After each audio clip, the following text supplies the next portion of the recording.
नमस्कार। सर्वप्रथम तो हमारे उकलाना एक्सप्रेस चैनल में आपका स्वागत है। बहुत बहुत धन्यवाद प्रवीण जी। उकलाना एक्सप्रेस के सभी दर्शकों को मेरी नमस्कार, शुभकामनाएं। विधायक जी, हरियाणा सरकार अब उकलाना में ट्रेजरी को बंद करा रही है, इस विषय पर आप क्या कहना चाहेंगे? देखिए, हरियाणा सरकार हर जगह इस तरह के कदम उठा रही है और ये ट्रेजरी बहुत पुरानी ट्रेजरी उकलाना के अंदर थी, जिसमें कर्मचारी जो बुजुर्ग कर्मचारी हो चुके हैं, रिटायर हो चुके हैं और काफ़ी लोगों की पेंशन वगैरह का काम यहाँ से चलता है और बड़ी अच्छी ट्रेजरी यहाँ चल रही है। तो मैं समझता हूँ सरकार को बुजुर्गों की सुविधा देने के लिए, बल्कि इस तरह की सुविधाएं होनी तो चाहिए गांव गांव में, गांव ग्राम सचिवालय के अंदर। और ये तो एक मतलब ब्लॉक के अंदर, तहसील के अंदर एक ट्रेजरी है, इसको बंद करने का कोई चित्त नहीं बनता। और हमारे राज्य मंत्री अनूप धानक जी को इस पे विशेष तौर पे संज्ञान लेना चाहिए, इसमें अपनी नाकामी नहीं दिखानी चाहिए। जब भी कोई इस प्रकार की चीजें आती थी उकलाना में, एक बार जब मैं विधायक था, बूढ़ा खेड़ा का जो पावर हाउस है इसको उठाकर टोहाना ले जाने की बात आई थी, तो हमने सब ग्रामीणों ने मिलके इसका विरोध किया, हमने ले जाने नहीं दिया।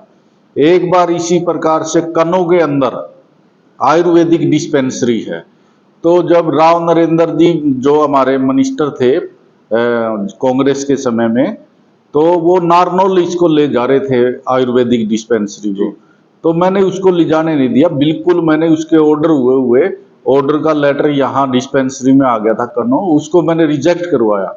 तो मंत्री जी को विशेष तौर पे संज्ञान लेकर इस तरह के कार्य करवाने चाहिए। वे उकलाना का जो खजाना है वो उकलाना में ही रहना चाहिए। बिल्कुल रहना चाहिए, हक बनता है। बुजुर्ग पेंशनर है, ओल्ड एज है, अब उनसे चला नहीं जाता, वो अपनी पेंशन के लिए जो है डॉक्यूमेंट्स उठाकर कहाँ बरवाला या हिसार घूमते फिरेंगे। तो जन सुविधा बढ़ानी चाहिए या घटानी चाहिए? सरकार का काम है जन सुविधाएं बढ़ाए, उनको बुजुर्गों को सुविधा दे। और विधायक जी, एक मामला काफी दिनों से सोशल मीडिया पे चला हुआ है कि राहुल गांधी को किसी बीजेपी कार्यकर्ता की साइड से ट्वीट किया गया है कि राहुल गांधी को रावण बताया गया उस ट्वीट के अंदर, उस बारे में आप क्या कहना चाहेंगे? देखिए प्रवीण जी, ये किसी कार्यकर्ता ने नहीं किया, बीजेपी के बड़े नेताओं ने। इसमें हम तो जेपी नड्डा का मानते हैं लोग। ये वीडियो है रावण के रूप में हमारे नेता को जो है राहुल गांधी जी रावण के रूप में दिखाया गया, जो हमारे बहुत ही लोकप्रिय नेता है राहुल गांधी जी, जिन्होंने इस देश के लिए इनके परिवार से दो सदस्य जो प्रधानमंत्री है, श्रीमती इंदिरा गांधी जी और पूर्व प्रधानमंत्री श्री राजीव गांधी जी, जिन्होंने अपना बलिदान देश के लिए दिया, उस परिवार के बारे में इसके अंदर लिखा भी है। इसको नई एज का, नई उम्र का रावण बताया गया है और ही जीविल, यानी कि ये एक बुराई है या दुष्ट है, और एंटी धर्म के विरोधी बताया गया है, एंटी राम, भगवान राम के प्रति जो है एंटी बताया गया।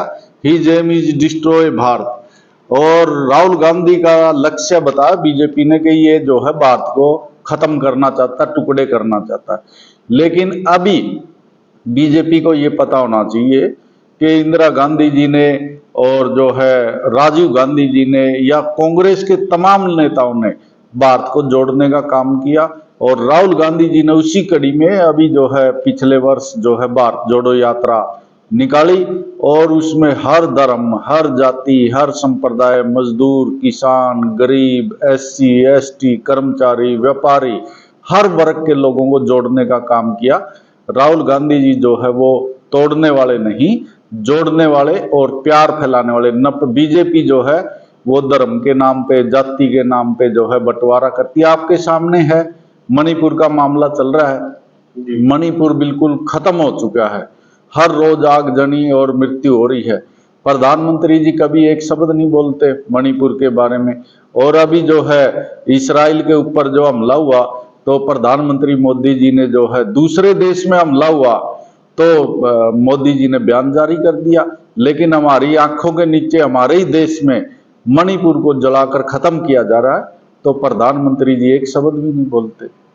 तो ये तो इनकी मानसिकता, और इनका जब भी कोई चुनाव आता है तो ये इस प्रकार के हथकंडे जो धर्म के नाम पे और कांग्रेस को जो है एंटी हिंदू दर्शाने का काम ये पार्टी करती है। जब भारत का संविधान लिखा गया उसके अंदर जो है संविधान निर्माता बाबा साहब अम्बेडकर, पंडित जवाहरलाल नेहरू, सरदार पटेल, जितने चौधरी रणबीर सिंह हुड्डा, तमाम हमारे जो नेता थे, उन्होंने भारत को एक धर्मनिरपेक्ष राज्य जो है संविधान के अंदर दिया गया कि भारत के लोग अपनी मर्जी से किसी भी धर्म को अपना सकते हैं। तो भारत एक धर्मनिरपेक्ष राज्य है। बीजेपी जो है हिंदू राष्ट्रवाद का नाम पे और राष्ट्रवाद के नाम पे, हिंदुत्व के नाम पे इस देश को जो है बर्बाद करने में तुली हुई है। किसी भी चीज की अति जो होती है उसका अंत ही होता आखिर में।